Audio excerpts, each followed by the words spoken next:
하나님의 말씀은 시편 107편 1절부터 9절까지 제가 읽겠습니다. 제가 읽습니다.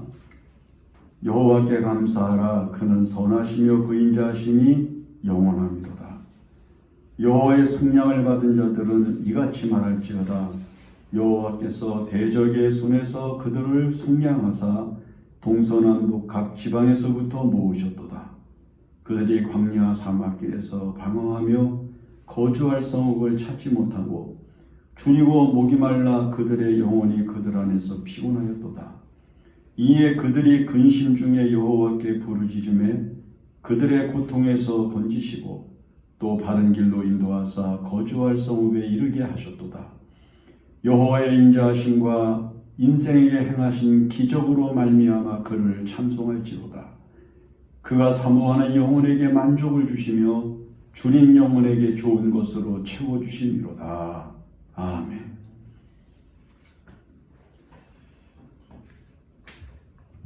인생을 이야기하는 많은 표현들이 있지만은 아마 대표적인 표현이 나그네 길이라 하는 표현일 겁니다. 그래서 가요 가운데 옛날에 어떤 가수가 인생은 나그네길 어디서 왔다가 어디로 가는가 라는 노래로 시작하는 그 노래를 오래도록 유행이 되도록 불렀던 것을 생각할 수 있습니다. 나그네길이라고 하는 건 어쩐지 이렇게 쾌활하고 그리고 희망이 차고 그리고 굉장히 보람되고 그리고 영광스러운 그런 어떤 장면을 연출케 하기보다는 어쩐지 고독하고 어쩐지 쓸쓸하고 어쩐지 좀 허망하고 좀 어쩐지 굉장히 서글픈 그런 그 모습을 연상시킵니다.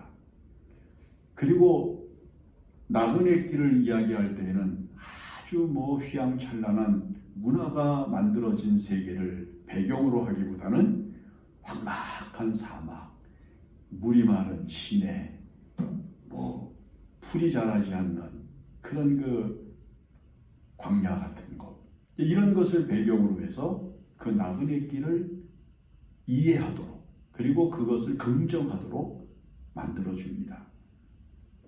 우리가 세상을 살면서 이 광야와 같은 인생길을 지나가는데 그 인생길을 지나가면서 우리가 원하지 않는 것과 그리고 우리가 해서는 안 될 것과 그리고 만나서는 안 되는 것들을 만나기도 하면서 우리는 인생의 많은 고난을 겪게 됩니다. 나그네 길이라고 하는 건 우선 어떤 목적이 없잖아요. 일단 그냥 길을 떠나서 오늘 어디 가서 쉬고 오늘 어디에서 뭘 먹고 이런 것들이 정확하게 명시되어져 있는 길을 가는 게 아니라 가다가 있으면 먹고 주어지면 마시고 그 다음에 거처가 생기면 자고 이러면서 살아가면서 인생의 고달픔을 뼈저리게 경험하는 그런 이제 일과를 하루하루 살아가는 존재를 일컬어 하는 말이기 때문이죠. 이제 우리가 읽은 이 본문의 말씀에서 시편 기자는 여호와께 감사하라 로부터 시작하는 말씀을 시작합니다. 여호와께 감사하라 그러면 그 뒤에 인생의 고달픈 역정과 그리고 인생이 살아가면서 겪는 여러 가지 괴로운 일들을 기록하지 않으면 좋겠는데 여호와께 감사하라 그렇게 이야기를 하면서 인생이 이 세상을 살아가면서 겪게 되는 일들과 인생이 필연적으로 당하게 될 상황을 아름답고 그리고 서정적인 표현으로 이 본문의 말씀을 우리들에게 들려줍니다. 우리가 읽은 이 본문의 말씀 4절에 보면 몇 가지 이야기가 나오는데 제일 먼저 어떤 단어를 사용하는가 하면은 광야 사막길에서 방황하며 라고 하는 말을 씁니다. 방황. 이 방황하는 단어를 생각을 하면 제일 먼저 떠오르는 게 누군가 하니 아브라함의 첩이었던 하갈이라고 하는 여인이죠. 이스마엘을 낳아서 그 이스마엘 아들과 함께 평안한 세계가 만들어질 줄 알았는데 그만 사라의 질투를 견디지 못하고 쫓겨나서 이제 브엘세바 들판으로 쫓겨납니다. 이 브엘세바라고 하는 것은 이스라엘과 그 다음에 애굽 사이를 가지고 있는 거대한 사막지대를 이야기를 하는데, 보통 이 브엘세바에서는 대부분의 모든 사람들이 다 곤고하고 괴롭고 힘들고 배고프고 슬픈 일들을 겪는 그런 현장으로 성경에서 묘사를 합니다. 하갈이라고 하는 여인이 브엘세바까지 쫓겨나갔는데 가보니까 마실 물도 없지, 먹을 양식은 떨어지지, 얼마나 고통스러운지 알 수가 없어요. 아들 이스마엘이 목말라 죽겠다고 소리를 지르고 그 다음에 고통을 하는 것을 보면서 하갈이 그 아들을 풀숲에다가 놔두고 사란바탕 약 한 180에서 200m쯤 되는 먼 거리에 가서 방성대국을 하면서 내가 차마 목말라 죽어가는 아들을 볼 수가 없다고 그러면서 통곡을 하고 그러잖아요. 근데 거기에 방황이라고 하는 말을 의미를 둔단 말이에요. 브엘세바 들에서 방황하더니 방황, 갈 데가 없단 말이에요. 정착할 수 있는 곳이 없다는 거예요. 안주할 만한 곳이 보이지 않는다 그 말이에요. 인생은 대부분 이 세상을 살아가면서 대부분 방황하면서 삽니다.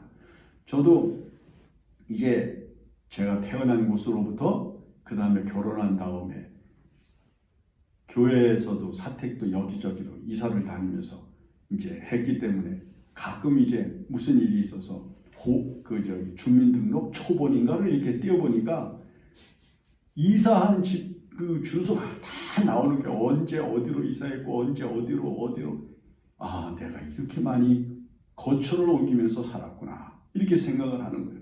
앞으로 얼마나 또 그런 인생이 열려질지 아무도 모르잖아요. 인생은 이 세상을 살아가면서 방황이라고 하는 말로부터 자유하지 못합니다. 다 어떤 때는 갈 데가 없고요. 나서기는 했는데 가야 할 데가 없는 거예요. 그런 인생이 얼마나 답답해요. 마치 그것은 다 모든 준비는 되어 있는데 직장이 없어서 아침에 직장을 간다고 가족을 속이고 나왔는데 갈 데가 없어서 하루 종일 어떤 사람은 공원에 가서 앉았다가도 들어오고 그런다고 하는 이야기들도 심심치 않게 듣잖아요. 방황이에요. 그 다음에 두 번째 무슨 말을 쓰는 거 하니 여기 5절에 보면 줄이고 목이 말라 그들의 영혼이 그들 안에서 피곤하였다. 피곤이라고 하는 말을 씁니다. 자, 여러분 요즘 대한민국에서 제일 많이 팔리는 약이 뭐냐면은 바카스라고 그래요. 부동의 1위래요. 우리나라 사람들이 이 바카스를 제일 많이 마신대요. 여러분 바카스를 먹는 이유가 뭐예요? 피곤해서 먹는 거거든요. 그 피곤을 이기라고 주는 거거든요. 여러분 이 세상을 살아가면서 우리가 육체적으로 우리 영혼이 우리의 정신이 얼마나 피곤한지 알 수가 없어요. 가끔 이제 제가 목회를 할 때 새벽에 이제 새벽기도 끝나고 병원이나 장례식 이런 데 신방을 가느라고 차를 타고 가다가 보면 이제 대중교통 버스가 지나가잖아요. 그 버스를 이렇게 보면은 그 버스에 타고 있는 사람들이 대부분 이제 아침 일찍이 6시도 되기 전에 출근을 하는 사람들인데 대부분의 사람들이 전부 창가에다가 머리를 대고 대부분 이러고 있는 거예요. 하나도 이게 정자세를 하고 눈을 부릅뜨고 바르게 앉아가지고 출근하는 정신이 굉장히 아주 쾌활한 그런 모습을 보이지 못하는 사람들이 너무 많았다는 거예요. 그냥 좀 어떻게 살아도 그 자기가 내릴 때까지라도 계속해서 잠을 자려고 애를 쓰고 피곤과 싸워 이기려고 애를 써요. 가끔 전철 같은 데도 보면요.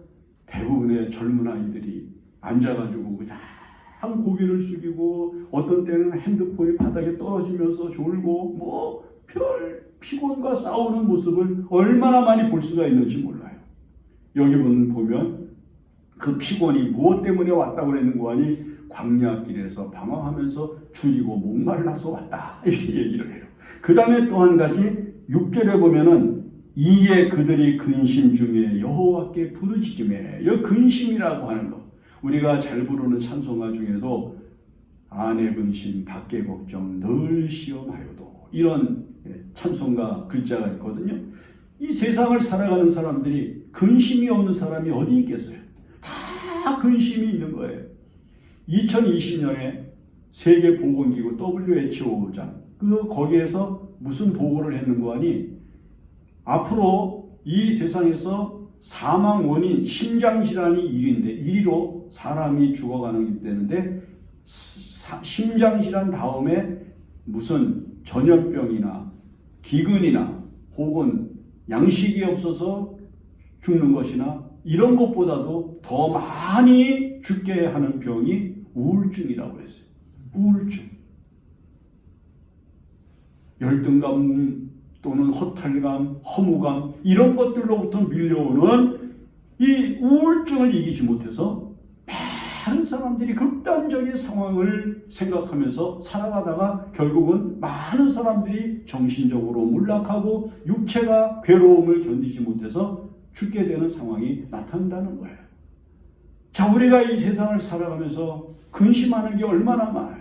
눈 뜨면 벌써 근심하기 시작합니다. 그리고 눈을 감으면 그 근심이 꿈에 나타나서 우리의 정신과 우리의 영혼은 여전히 피곤하고 우리의 삶은 여전히 피폐해질 수밖에 없는 많은 상황들과 어우러진다. 그 말이에요.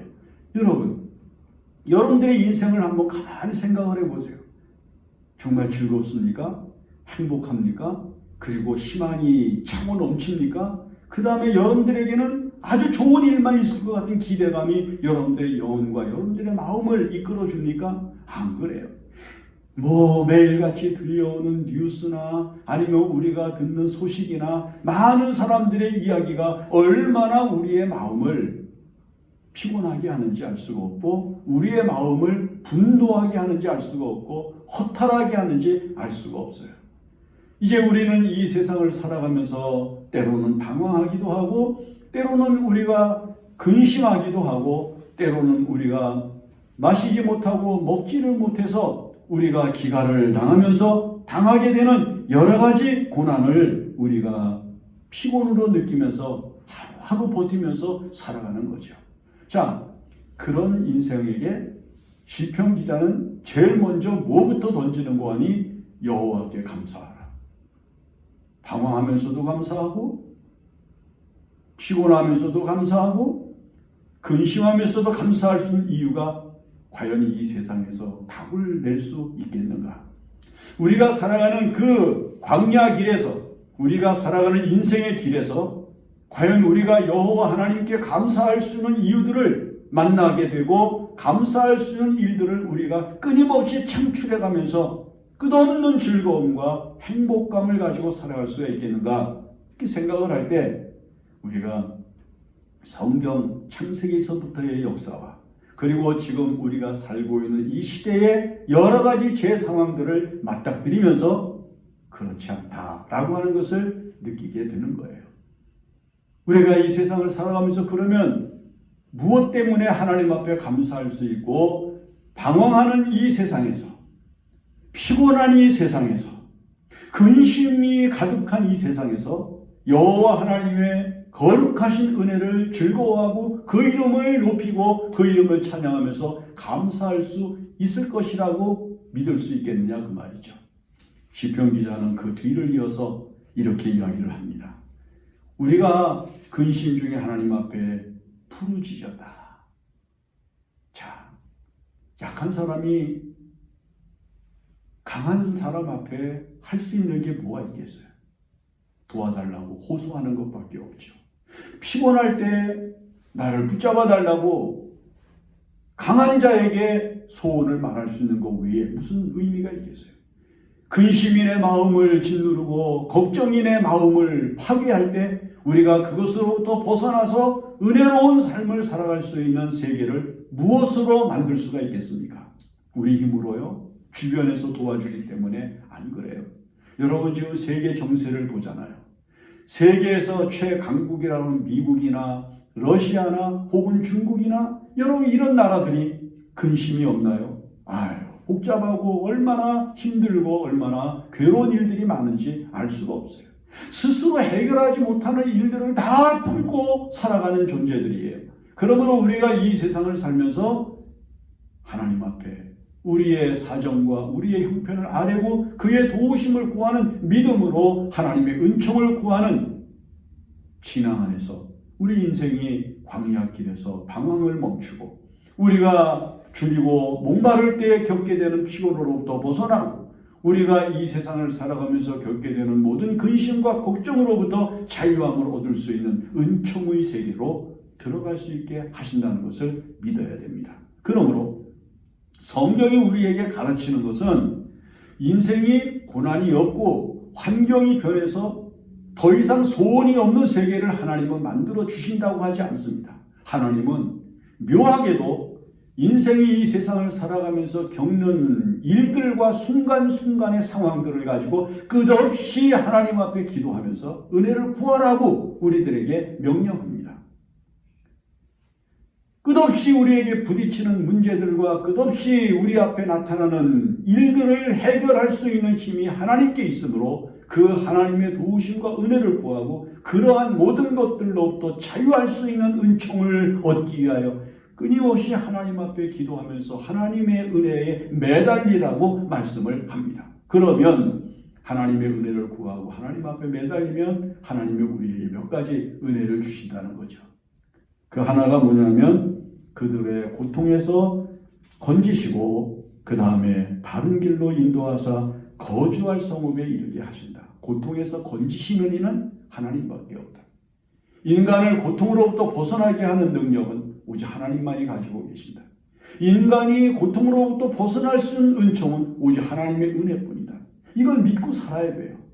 고통과 싸우려고 하면 안 됩니다. 이 세상에서 그 고통을 해결할 수 있는 답을 얻기 위해서 돌아다니고 애를 쓰면 그걸 뭐라고 그런다? 방황이라 그런다고 말이에요. 안정된 곳을 찾기 위해서, 필요한 것을 얻기 위해서, 그리고 내가 겪고 있는 고난으로부터 벗어나기 위해서 우리가 애쓸 것은 하나님의 은혜를 구하고 하나님의 도우심을 의지할 때 하나님께서 우리를 그 고통에서 건져내신다. 이렇게 말씀을 합니다. 그리고 하시는 말씀이 바른 길로 인도하사 거주할 성읍에 이르게 하셨도다. 우리를 바른 길로 인도하시는 이는 하나님밖에 없잖아요. 그래서 예수님께서 얼마나 단호하게 선언을 합니까? 나는 길이요 바른 길이라고 말해요. 그 주님만이 우리를 바른 길로 인도하실 수가 있어요. 이 세상에 가이드가 얼마나 많아요. 어떤 때는 그 가이드가 여행 중에 인도를 하는데 잘못 인도하는 경우가 있어요. 여러분들 자동차를 운전하는 사람들 요즘 내비게이션이 얼마나 발달이 잘 되어 있습니까? 그런데 사람들이 가끔 그래요. 아는 길은 그냥 가는 게 낫다고. 그 내비게이션이 지도하는 대로 따라가면 오히려 고생한다고. 멀리 돌아간다고. 그러면서 아는 길은 바로 가는 게 좋다고. 믿을 수 없는 거예요. 여러분 이 세상에서 우리를 바른 길로 인도하시는 이는 주님밖에 없는 거예요. 그래서 주님이 말씀하시기를 나는 길이요 진리라고 말씀을 하신 것이죠.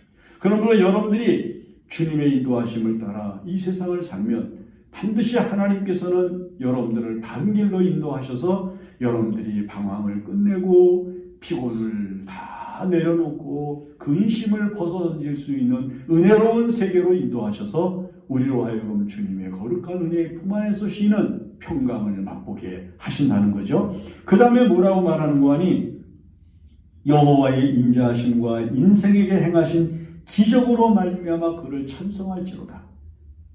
순간순간 기적이 일어납니다. 우리가 먹고 사는 것, 우리가 건강하게 오늘도 지나는 것, 우리가 쓸 수 있는 약간의 재물이 있는 것, 우리가 이 세상을 살아가면서 좋은 사람을 만나 교제하면서 살아갈 수 있는 것, 우리가 일할 수 있는 일터가 있는 것, 이런 모든 것들이 하나님께서 인자하심을 베푸신 은혜를 통해서 우리에게 주어지는 순간순간의 기적이라는 거예요. 그러므로 우리는 하나님의 기적으로 사는 거지 내 힘으로 사는 게 아니다고 말이에요. 힘으로 하지 못하고 능으로 하지 못하고 나의 신으로 되느니라. 오직 하나님의 능력으로서만 이 세상을 살아갈 수 있는 은총을 알고 사는 사람, 그는 매일같이 하나님의 기적을 경험합니다. 매일같이 순간순간마다 기적같이 도우시는 하나님의 사랑과 은혜를 체험하죠. 여러분들 오늘도 기적이 여러분들에게 일어나고 있는 것을 봐야 됩니다. 아, 이거 참 기적이다. 아이고, 이거 정말 기적이다. 이렇게 생각을 해야지. 아이고, 어제도 주신 거 또 주네. 어제 먹던 거 또 먹네. 어제 갔던데 또 가네. 어제 하던 거 또 하네. 그렇게 생각하지 마세요. 오늘은 오늘을 새롭게 하시고 우리에게 새로운 은혜를 주시려는 하나님의 기적 같은 도우심인 것을 알 수가 있습니다. 이스라엘 사람들이 광야에서 만나를 먹잖아요. 매일같이 일정량을 주시는 하나님의 은혜로 40년을 지나가. 그리고 안식일을 피하여 금요일에는 이틀치를 하나님께서 주셔서 거두게 하시잖아요. 이게 한 번도 40년 동안 변한 적이 없어요. 이스라엘 백성들이 별짓을 다해도 하나님이 이스라엘 백성에게 베푸시는 이 기적은 흔들림이 없었어요. 변함이 없었어요. 그대로 약속하신 대로 내려주신 거예요. 우리가 잘잘못을 하나님 앞에 할 때마다 하나님께서 우리들에게 그 잘잘못에 대한 보응을 하시고 우리를 심판하셨다면 아마 우리는 하루도 더 못 살 거예요. 그런데 기적으로 우리가 이 세상을 산다고 하는 것을 생각하면서 감사하는 마음을 갖게 되는 것이죠. 그 다음에 마지막으로 그가 사모하는 영혼에게 만족을 주시고 줄인 영혼에게 좋은 것으로 채워주시기로다. 만족과 좋은 것. 이거 뭐 표현이 다르지 똑같은 얘기잖아요. 만족. 사도 바울은 그래서 디모데 후서에서 디모데에게 편지를 쓰면서 우리의 만족은 우리에게서 난 것이 아니라 오직 하나님께로서 나느니라. 우리의 만족은 우리 스스로가 만들어내는 게 아니에요. 자기가 시험 잘 쳤다고 만족하고 자기가 뭐 성취했다고 만족하고 자기가 원하던 것을 얻었다고 만족하고 자기가 원하는 세계에 들어섰다고 만족하고 그게 아니에요. 그 만족이 오직 하나님께로서 오는 거예요. 이 만족은 가난해도 만족하고 없어도 만족하고 약해져도 만족하고 망해도 만족하고 그리고 힘든 일을 겪어도 그 속에서 만족함을 누리게 하시는 하나님의 은총이 우리의 영혼을 하나님에게 기대어 살게 하시는 능력이 되게 하는 힘이라고 하는 것을 시편 기자는 경험을 하고 있는 것입니다. 그러므로 여러분들이 이 세상을 살면서 이 생각을 해야 돼요. 예수님께서 산상수훈을 하시면서 제일 먼저 하신 말씀이 뭐냐 하면 심령이 가난한 자는 복이 있나니 마음이 가난한 자는 복이 있나니 천국이 저희 것이며 이렇게 얘기를 하잖아요. 자 보세요. 마음이 가난한 자는 복이 있나니 이게 무슨 소리인가? 아니 없으면 어떻게 그것이 복이라고 말할 수가 있겠어요? 다른 사람하고 비교해서 없는데 다른 사람하고 비교하면 나는 더 부족하고 열악한데 무엇이 만족하다는 말인가? 복이 있다는 말인가? 여기서 마음이 가난하다라고 하는 말은 무슨 말인가 하면은 바랄 것이 없는 상태를 이야기해요. 바랄 것이 없어. 내게 있는 것, 오늘 내게 주어진 하나님의 은혜, 그것만 생각이 날 뿐 더 이상 바랄 게 없는 거예요. 앞에 있는 사람이 사내진미를 싸놓고 먹던, 앞에 있는 사람이 수천만 원짜리 옷을 입고 앉아 있던, 내가 입고 있는 옷, 내가 현재 먹고 있는 음식, 마름떡 한 조각이 나의 영혼을 만족하게 하고 나의 영혼을 기쁘게 하고 나의 영혼을 감사함으로 채우게 하시는 하나님의 은총이라고 생각할 수 있게 하신다는 거죠. 그러므로 이 세상을 살면서 사람은 하나님의 은혜 안에서 만족하고 하나님의 은혜 안에서 행복하고 하나님의 은혜 안에서 즐거운 것입니다.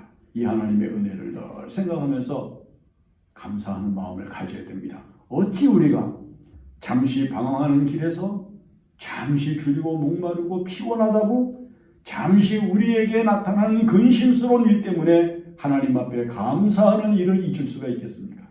좀 힘들고 좀 어렵고 그 다음에 막막하더라도 하나님께서 내게 베푸실 기적을 기대하면서 하나님 앞에 먼저 만족한 마음으로 감사의 찬양을 드리면 반드시 우리 앞에 아름답고 더 좋은 세계가 열리는 은총을 보게 될 것입니다. 기도합니다. 하나님 아버지, 우리가 이 세상을 살면서 방황할 때, 피곤할 때, 근심 중에 있을 때도 하나님을 감사할 수밖에 없습니다. 왜냐하면 하나님께서 우리에게 베푸실 기적이 있기 때문입니다. 우리 영혼을 만족하게 그리고 좋은 것으로 채우실 것을 믿기에 하나님의 은총을 생각하며 감사하오니, 하나님 아버지, 우리가 이 광야 같은 인생길에서 하나님으로 말미암는 만족으로 행복하게 하여 주시옵소서. 예수님의 이름으로 기도합니다. 아멘.